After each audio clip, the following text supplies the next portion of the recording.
The observation deck of the Vashtar Accord station hummed with the quiet murmur of a dozen species going about their business, but every eye eventually drifted toward the human standing near the viewport.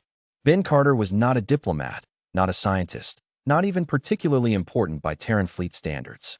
He was a maintenance technician who happened to be assigned to the Joint Cultural Exchange Program, and he was, at this exact moment, extremely bored. That boredom ended the moment a Kralathi officer named Dash Vin strode up to him with the particular swagger of someone who had never lost an argument in his life. "You are the human who insisted on bringing a rifle to the demonstration range," Dash Vin said, his four eye stalks rotating to fix on Ben with amused disdain. "A chemical projectile weapon. How quaint." Ben shrugged. "It's tradition. Figured I'd show you guys something simple before the big multi-species tech expo starts." Behind Dash Vin, a small crowd had gathered. Kralathi officers in their chitinous dress uniforms, a pair of willowy Aeon diplomats, and, notably, Mia Torres, the mission's linguist, who was doing her best not to smile. "Simple," Dash Vin repeated, savoring the word like an insult. "We have railguns that accelerate tungsten slugs to 12 kilometers per second. We have plasma lances that can slice through starship hulls. And you bring us a tube that flings metal using burning powder." He gestured at the modest black rifle case Ben carried. "It is barely a step above a sharpened stick." A ripple of stock-clicking laughter went through the Kralathi contingent. The Kralathi Empire had built its reputation on brute technological superiority: bigger guns, faster ships, harder armor. To them, chemical propellant weapons were a relic of a species too primitive to have discovered directed energy. "Sure," Ben said easily. "Mind if I show you something on the range, though? 10 minutes. If you're not impressed, I'll shut up about it for the rest of the expedition." Dash Vin's eye stalks swiveled toward each other in what Mia had learned was the Kralathi equivalent of an eye roll. 10 minutes. This will be entertaining, if nothing else.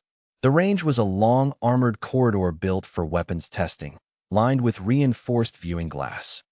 On the far end, technicians had set up the usual assortment of targets: ballistic gel dummies wrapped in samples of Kralathi combat plating, energy-dampening shields identical to the kind used on Kralathi light infantry, and a stack of the ceramic composite barriers that made up most modern personal armor across a dozen species. Ben set his rifle case on the table and popped the latches. Mia watched the Kralathi officers lean forward, curiosity warring with condescension. Inside was nothing exotic: a bolt-action rifle, darkwood stock, a simple scope. No glowing coils, no capacitor banks, no humming power cells. "This is a .338 Lapua Magnum," Ben said, lifting it out and checking the action with the ease of long familiarity. "Nothing special. You can buy the civilian version back on Earth for less than the price of one of your railgun capacitors." Dash Vin made a small disparaging noise. "And you intend to demonstrate what, precisely? That it can dent our armor?" "Something like that." Ben loaded a single round, settled into a shooting stance, and sighted down the range at the first Kralathi combat plate, mounted 400 meters away. "Mia, you want to do the honors on the timer?" "Ready when you are," she said, holding up a chronometer, though her eyes were bright with barely restrained amusement. She'd seen Ben shoot before. She knew what was coming. The shot cracked out. A single, flat report that made several of the Kralathi officers flinch, their exoskeletal plates clattering in startlement. Downrange, the combat plate didn't just dent. It shattered, a spiderweb of cracks radiating outward from a hole clean through the center, the ceramic composite behind it visibly fractured for a foot in every direction. "Silence." "That plate," Dash Vin said slowly, "is rated to stop 3 hits from a standard Kralathi infantry railgun." "Yep," Ben said, already working the bolt to chamber a second round. "And it stopped 0 hits from this." He fired twice more, into a ballistic gel torso wrapped in the energy-dampening shield fabric, and into a stack of 5 ceramic barriers set edge to edge. The gel torso's shield flickered, strained, and failed a fraction of a second before the round tore through it and out the other side in a spray of blue-tinted gel. The ceramic stack didn't just fail. All 5 barriers were punched clean through, the round burying itself in the wall a full meter behind the target array. The Aeon diplomats, who had been politely disinterested until now, were suddenly very interested indeed. One of them murmured something to an aide, who began typing rapidly on a data slate. "This is not possible," Ben said, his composure cracking for the first time. "Our shields are calibrated against directed energy and standard kinetic railgun fire. A chemical weapon should not." "Should not what?" "Shouldn't be able to hurt anything, because it's old." Ben set the rifle down, ejected the spent casing, and turned to face the officer directly. "Here's the thing you're missing, Ben. You built your defenses to stop your weapons. Predictable velocities, predictable energy signatures, predictable everything. Your shields are tuned like a lock built for one specific key." He tapped the rifle stock. "This isn't advanced. That's the point. It's dumb. No guidance system to jam, no power core to overload, no energy signature to intercept before it arrives. Just a chunk of metal moving fast enough that none of your fancy math matters.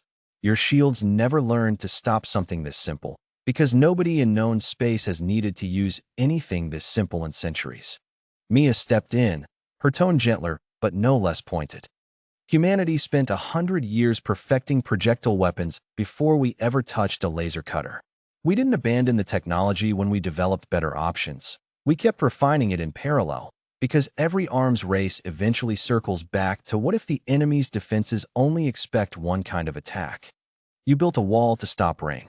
We brought a hammer." Ben stared down the range at the shattered plate, the ruptured gel torso, the punched-through ceramic stack, and for a long moment said nothing at all. His eye stalks, for once, were completely still. "You said," he finally managed, "that this was a civilian weapon." "Recreational hunting rifle," Ben confirmed. Military versions hit a lot harder. That seemed to be the detail that broke something loose in the Kralathi officer's worldview. He turned to his aides and began speaking rapidly in clipped Kralathi, gesturing at the range, at the rifle, at the crumpled remains of what had been, until 10 minutes ago, cutting-edge personal defense technology. Later, as the crowd dispersed and technicians began photographing the damage for the official report, Mia walked over to where Ben was cleaning the rifle with unhurried, practiced motions. "You enjoyed that," she said. "A little," Ben admitted, running an oiled cloth down the barrel. "It's not about the gun being better, Mia. It never was. It's that we never stopped respecting the old lessons just because we found new toys. Every defense has a blind spot. You just have to be willing to look somewhere unfashionable to find it."